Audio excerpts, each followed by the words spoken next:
Com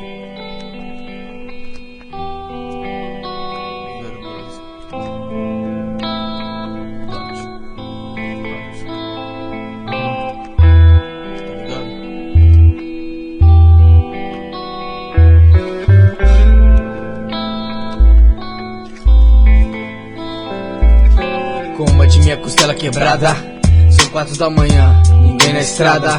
O rastro de meu sangue de quebrada pode até chamar a atenção dos canas. Fuga na certa, ainda tô em pé e tenho as pernas. Jet na contramão, prossegue, abre a janela pra sentir o clima que tá tão pouco chuvoso. Desse concordo com o humilde efeito aromático, com seu cheiro fortalecido. Fico no estado apagado, adormecido. O que não se entende não armazena raciocínio. A cada gota dessa chuva que eu flexiono pensamentos bons, ruins e monstros. Enquanto no caminho dose bebo e encosto. Embebedo, toto logo leso, retardo e penso.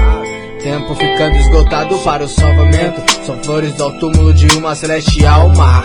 Vida com outra visão parece uma furada. Um fardo chato de cansado de levar. Dificilmente a porta o chão lavar. Ao reclamar que o sol embaça, eu que vou embaçar na sua, ô meu chapa. Gerente humilde resiliência, reside no estado recíproco transparente. Assim eu vou seguindo o que? O estado fluxo natural da existência.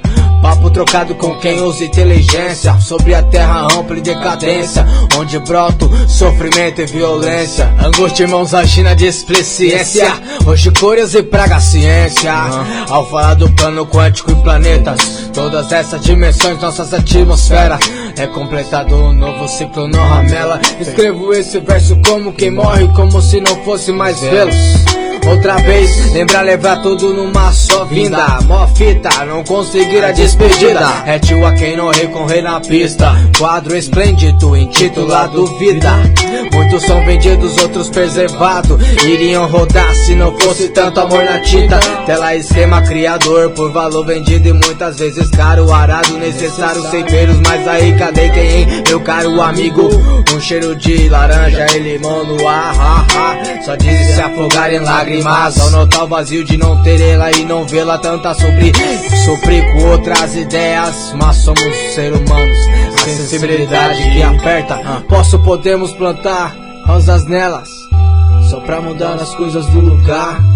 Não só atencionar nossos ouvidos para os que falamos, apenas respeitar e entrar em transe. Que sua imagem seria punk, arranque de bastante. Tá ligado? É isso.